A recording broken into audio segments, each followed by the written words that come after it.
नमस्कार, मैं सबा और आप देख रहे हैं इन्फो न्यूज़ भारत। संजय जी अभी चर्चे में बने हुए और वजह है उनका ये पत्र जो उन्होंने अपने केंद्र अध्यक्ष जयराम महतो जी को दिया है। अब पत्र में खास क्या है ये हम संजय मेहता जी ही बताएंगे, लेकिन उनमें कुछ ऐसे पॉइंट्स हैं जो उन्होंने चिन्हित किया है और सवाल भी उठाए हैं और केंद्र अध्यक्ष पर उठाए हैं, तो जाहिर सी बात है सवाल उठेंगे और चर्चाएं भी होंगी। अब संजय जी, पहले तो आप चर्चे पे बने हुए हैं, लेकिन चर्चे का विषय है आपका पत्र। पत्र में ऐसी कौन सी बातों को आपने चिन्हित किया है? देखिए, पत्र में हमने एक सुझाव दिया था। सबसे पहले तो आपके तमाम दर्शकों को ये मैं बताना चाहता हूँ कि दुनिया की जितनी भी बड़ी संस्था हो, यूनाइटेड नेशन से लेकर के एक छोटा सा कोई एनजीओ हो या कोई एक पॉलिटिकल पार्टी हो या कोई भी एक संस्था हो, एक साधारण सा विद्यालय भी हम लोग बनाते हैं तो उसमें पेरेंट्स का सजेशन का एक बॉक्स डालते हैं कि आप अपना सजेशन दे सकते हैं। सुझाव हमें समृद्ध बनाता है, सुझाव हमें और फिल्टर करता है, हमको और मजबूत बनाता है। तो चूँकि हमारे संगठन में भी सुझाव का दरवाज़ा खुला हुआ है, तो हमने एक सुझाव दिया कि हम अपने संगठन को और कैसे मजबूत बना सकते हैं, और ये 17 पॉइंट हैं। उन 17 बिंदुओं को हमने बाकायदा एक रिटन अपने लेटर हेड पर लिख करके भेजा, और सुझाव पर हमने ये उम्मीद किया कि उस पर संगठन काम करेगा। तो अब उस पर हमको लगता है कि उस पर बहुत ही सकारात्मक पहल होगा, ये मुझे पूरा उम्मीद है। अच्छा, संगठन के तौर पर आपके उनके तरफ से कोई आपके लिए कोई रिप्लाई आया या उनके तरफ से कोई बातचीत आपके साथ हुई है? मैंने बातचीत की उनसे, टेलीग्राम पर हमारी चैट हुई। हम लोग जल्द मिलने वाले हैं, मिलने की बातचीत हुई और हमने बातचीत में यही कहा है कि हम लोगों को मिलना चाहिए, बातचीत करना चाहिए, और जो हम सुझाव दे रहे हैं उन सुझावों पर काम करने की ज़रूरत है। आप उनमें इन बिंदुओं को भी प्रकाशित कर रहे हैं जिनमें लिखा हुआ है कि जयराम दा अपने भाषण में मार काट का लफ्ज़ का प्रयोग करते हैं, और कुछ ऐसी चीज़ें हैं जो जयराम महतो के लिए सुनने में शायद उनके लिए उनके ईगो को हर्ट करने वाली बातें हो जाती, जो लोग कह रहे हैं, हमारा नहीं कहना है, लोगों का कहना है। और उसके अनुसार हमारा ये प्रश्न है कि अगर ऐसी बात है तो क्या जयराम महतो की तरफ से कोई बात इस पर हुई है? नहीं, मैं बताता हूँ, इसके पीछे की पृष्ठभूमि को समझाना चाहता हूँ। आंदोलन के दौरान हमारे कई साथियों पर एफआईआर हुए, मेरे ऊपर भी एफआईआर हुआ। मेरी चिंता इस बात को लेकर के थी, चूँकि कुछ प्रोफेसर और टीचर हमसे मिलने आए हैं, वो संगठन से जुड़ने की इच्छा जाहिर कर रहे थे, लेकिन उन्होंने ये बात कहा कि अगर हम लोग इस तरह की बातचीत करेंगे तो हम लोग पर लोग एलिगेशन लगाएंगे कि जो लड़के इस तरह की बात कर रहे हैं आप लोग उनके साथ जुड़ गए हैं। दूसरी चिंता इस बात को लेकर के थी कि अगर हम लोग इस तरह का स्पीच देंगे तो चुनाव के दौरान, आचार संहिता के दौरान, बस इलेक्शन कमीशन इस फिराक में रहता है कि कब आपके पर कोई एफआईआर किया जाए। हम लोग तो लगातार केस, मुकदमा, थाना, पुलिस, जेल इससे त्रस्त हैं। और अगर इस तरह का हम लोग इस तरह से स्पीच देंगे, कोई भी वीडियो फुटेज किसी सर्विलांस टीम को मिल गया, किसी इंटेलिजेंस को मिल गया, उसको आधार बना करके वो बिना मतलब का हम लोगों पर एफआईआर, केस, मुकदमा दर्ज करती रहेंगी। तो हमने कहा कि अगर डेमोक्रेटिक तरीके से हम लोग इस लड़ाई को लड़ना चाहते हैं, हम लोग चाहते हैं कि लोकतांत्रिक तरीके से जनता को समाधान का रास्ता दें, हम लोग चाहते हैं कि नीतियों के आधार पर समाधान का रास्ता दें, हम लोग चाहते हैं कि एक राजनीतिक दल बना करके एक विकल्प दें, तो लोकतांत्रिक प्रक्रिया को अपनाना होगा, लोकतांत्रिक सूचिता को अपनाना होगा, डेमोक्रेटिक एटिकेट्स का पालन करना होगा। और ये मेरी चिंता है, ये चिंता हमारे संगठन की बेहतरी के लिए है, हमारे नेता की बेहतरी के लिए है। इसमें कोई गलत बात नहीं, इसको बिल्कुल सकारात्मक रूप से स्वीकार करने की ज़रूरत है। बिल्कुल पॉजिटिव रूप से अगर इसको हम स्वीकार करेंगे तो हमारा संगठन और मजबूत बनेगा। अच्छा, 5100 रुपये लेकर के आप लोग फॉर्म देने की बात कह रहे हैं कि आपके संगठन में ऐसा हो रहा है, ये बात सच है? देखिए, ये सूचना हम तक आई थी, हमने पत्र में इस बात का जिक्र किया। चूँकि मैं संगठन के कोर कमेटी का सदस्य नहीं हूँ, तो ये सूचना हम तक आई, हम तक लोगों ने कहा, तो हमने ये अपना सुझाव दिया है कि अगर ऐसा कोई निर्णय लिया गया है तो मुझे लगता है कि अगर हम अपने साथियों के लिए इसको निःशुल्क रखते हैं तो हमारे साथियों को सहूलियत होगी, क्योंकि ये गरीबों का संगठन है, मजदूरों का संगठन है, आम लोगों का संगठन है। कोई संथाल का आदमी, पलामू का आदमी आकर के तोपचांची में आवेदन खरीदने आएगा, आना जाना उसके साथ लोग आएंगे। एक आदमी तो नहीं आ रहा है, 81 सीटों पर 15-20 लोग आएंगे, 30 लोग आएंगे, तो इतना बड़ा संसाधन हमारे साथियों पर बोझ बढ़ेगा। तो हम अपने ही साथियों को क्यों संसाधनों का अतिरिक्त बोझ दें, इसलिए हमने ये इच्छा जाहिर की थी कि अगर आवेदन जारी ही करना था तो उसको जिला अध्यक्ष के माध्यम से अलग अलग ज़िलों में हम उपलब्ध करा देते, और मेरी इच्छा ये भी थी कि उसको हम लोग निःशुल्क रख देते हैं। आवेदन के 5100 रुपये को लेकर के अभी देवेंद्र दा इस चीज़ को कंफर्म करे कि 5100 रुपये लिए गए, और देवेंद्र दा कह रहे कि उनके जो साथी हैं उन्होंने 5100 रुपये लेकर के और उनके तरफ से उस फॉर्म को ख़रीदा है और उसके बाद फिर आगे काम हो रहा है। तो ये तो अब श्योरिटी है कि 5100 रुपये लिए जा रहे हैं। नहीं, मैं तो कह रहा हूँ कि मुझे भी ये सूचना मिली अपने साथियों से, बाकायदा हमने लिखित माध्यम से यही कहा है। फॉर्म नहीं लिए अब तक? नहीं, मैंने फॉर्म नहीं खरीदा।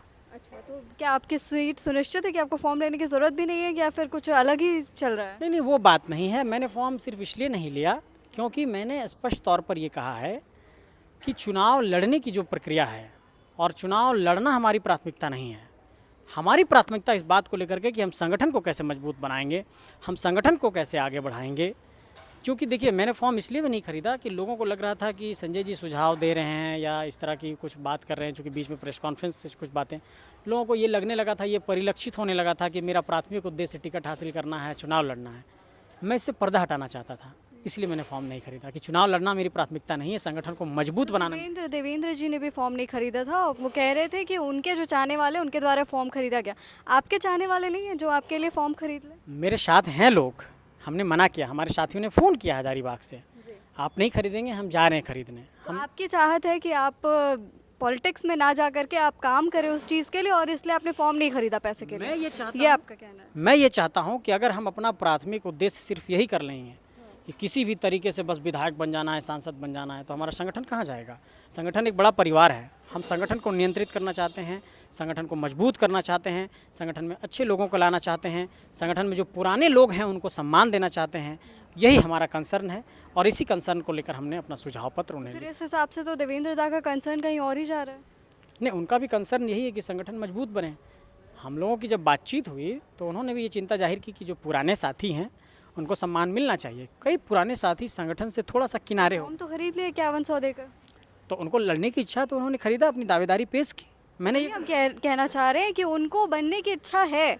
आप कह रहे हैं कि आपको बनने की इच्छा है पर आपको उससे ज़्यादा सेवा करने की इच्छा है, तो उनको मतलब सेवा करने की इच्छा कम और बनने की इच्छा ज़्यादा है? नहीं देवेंद्र जी, तो मैं पर्सनल राय रखना चाहता हूँ कि देवेंद्र महतो जैसे लोगों को सदन के अंदर होना चाहिए। वो एक संघर्षशील नेता हैं, झारखंड में वो लड़ाई लड़ते हैं, वो जेल गए हैं, उन्होंने लाठियाँ खाई है, पुलिस ने उनको मारा है, और ऐसे संवेदनशील लोग अगर झारखंड के सदन के अंदर नहीं रखेंगे तो मैं ये मानता हूँ कि ये एक बहुत बड़ा झारखंड के लिए नुकसान होगा। तो देवेंद्र नाथ महतो जी को सदन के अंदर होना चाहिए, इस बात से इत्तेफाक रखता हूँ।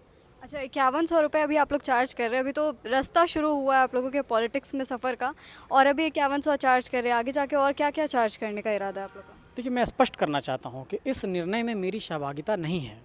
इस निर्णय को कब लिया गया इसकी भी जानकारी नहीं है। तो केंद्र अध्यक्ष के द्वारा ही लिया गया होगा ना निर्णय? हाँ, ये इसलिए इसी बात पर मैंने आपत्ति तो जाहिर की, इसी बात को हमने कहा है बाकायदा लिखित तौर पर। देखिए, कोई भी अगर आपके घर में नुकसान होगा, आपके ऊपर कोई लांछन लगेगा जिससे आप कमज़ोर हो सकते हैं, जिससे एक गलत धारणा बन सकती है, तो ये मेरी जिम्मेवारी है, अपने रिस्पॉन्सिबिलिटी है, मैं इसके लिए अकाउंटेबल हूँ कि अपने संगठन को बचाऊँ। और अपने संगठन को मजबूत करने के लिए, अपने संगठन को बचाने के लिए हमने ये सुझाव दिया है कि इन चीज़ों से हो सकता है कि एक ऐसी धारणा बने कि हमारा उद्देश्य अपने ट्रैक से कहीं दूसरी तरफ तो नहीं जा रहा है, इसलिए ऐसा कोई नैरेटिव ना बने, इसी चिंता को हमने 17 बिंदुओं में जाहिर किया है। आज जो मीटिंग हुई उसमें मनोज दा नज़र नहीं आए, और कुछ लोग हमारे आसपास बैठे हुए थे वो चर्चा कर रहे थे कि मनोज दा नज़र नहीं आए क्योंकि जो पिछले दफ़ा उन्होंने स्टेटमेंट दिया था और काफ़ी ज़्यादा विवादित रहा उनका स्टेटमेंट, और उसके बाद हो सकता है कि ऊपर से आला कमान की तरफ से नाराज़गी जाहिर की गई है और उसके बाद से उनका नज़र नहीं आना यही एक रीज़न रहा है। नहीं, उनकी कुछ व्यस्तता रही होगी, वो भी लगातार सक्रिय रहते हैं, अपने अपने इलाके में अपना अपना कामकाज करते हैं। वो कोडरमा के इलाके में, राजधनवार के इलाके में, तो वो कहीं व्यस्त रह गए होंगे। हर नेता का हर समय कहीं उपलब्ध रहना संभव नहीं है, इसलिए मैं ये स्पष्ट करना चाहता हूँ कि इस बात को कोई आधार नहीं बनाया जाए कि कोई नाराज़ है क्या है। हम लोग संगठन को मजबूत करने में लगे हैं, कैसे इसको और समृद्ध करेंगे इसी पर हम लोग कामकाज कर रहे हैं। आपके उस 17 सूत्री पत्र के बाद तो ये और भी ज़्यादा खबर गर्मा गर्मी में आ गई कि आप लोगों के बीच में फूट चल रही है, या बड़ों का इज़्ज़त नहीं दिया जा रहा है, जो छोटे हैं उनको सम्मानित नहीं किया जा रहा है। एक बात समझिए, एक पेरेंट्स सजेशन देता है एक स्कूल के प्रिंसिपल को जाकर के कि स्कूल में इन चीज़ों की सुधार की ज़रूरत है। सुधार वो क्यों मांगता है कि उसका जो बच्चा है जहाँ पर पढ़ रहा है वहाँ का वातावरण ठीक हो। हमने अपने अध्यक्ष को सुझाव दिया कि इन चीज़ों पर सुधार करने की ज़रूरत है ताकि हमारे संगठन में जो हमारे परिवार के लोग हैं वो अच्छा वातावरण में रह सकें। यही कंसर्न है, इसको पॉजिटिव रूप में लेना, यही तो मैं बात कह रहा हूँ।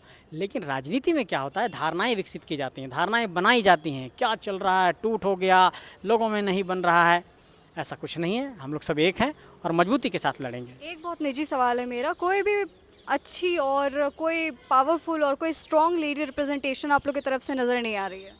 इस पर हम लोगों ने चिंता जाहिर की है और हमारी मतलब जो पूरी टीम है और हमारे संगठन में जब आप महिलाओं की सहभागिता देखेंगे तो बिल्कुल है, लगातार वो आंदोलन कर रही हैं, आंदोलनों में जा रही हैं, संगठन को आगे बढ़ाने में काम कर रही हैं, संगठन के विस्तार की गतिविधियों में हैं।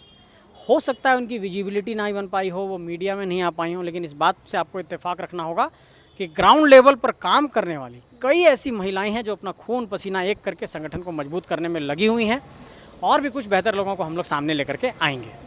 हज़ारीबाग में अब विधानसभा चुनाव होने वाले हैं और विधानसभा चुनाव को लेकर के कुछ ही महीने बचे हैं और वैसे ही स्थिति में आपने बताया था कि लोकसभा में जो गड़बड़ी हुई थी वो ये थी कि आप ग्राउंड रिपोर्टिंग्स नहीं कर पाए थे, कई जगहों पर नहीं जा पाए थे, तो उस जो मिस्टेक हुआ था उसको भरपूर करने के लिए आप क्या कर रहे हैं? इस बार जो भी प्रत्याशी होंगे उनके चुनावी अभियान को दरवाजे दरवाजे तक, गांव गांव तक, हर दरवाज़ा दस्तक देकर उनकी पहुंच को सुनिश्चित करेंगे।